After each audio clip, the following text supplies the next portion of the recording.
Hard Store. Update yourself. Fala galera, aqui quem tá falando é o Giba e hoje nós vamos fazer um teste um pouco diferente em nosso canal.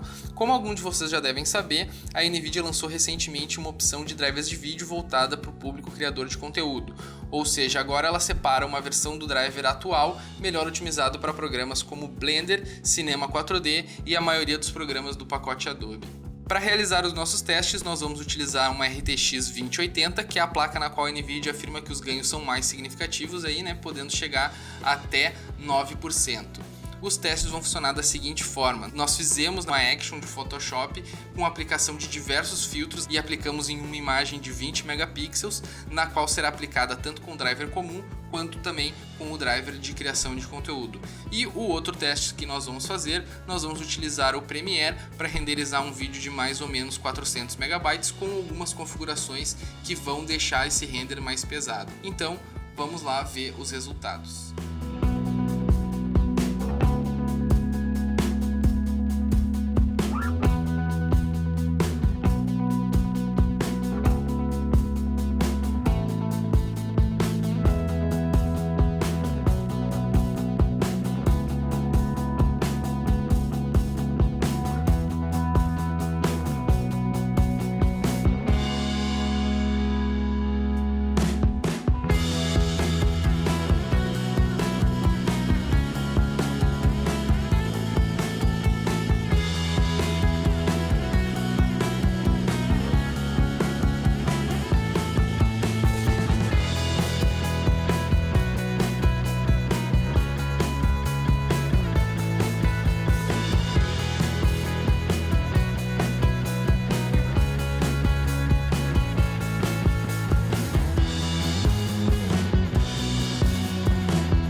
Bom pessoal, como vocês puderam acompanhar, o ganho de velocidade em nossos testes foi inexistente e em alguns casos até negativo.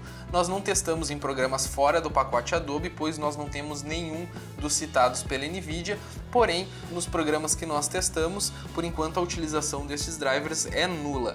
Mas a gente acredita ser uma ótima ideia da NVIDIA e a gente torce bastante para que venham melhorias logo. Bom pessoal, por hoje é isso aí, esperamos que vocês tenham gostado do vídeo, deixe seus comentários logo abaixo e não se esqueçam de se inscrever aí no canal. Valeu e até a próxima!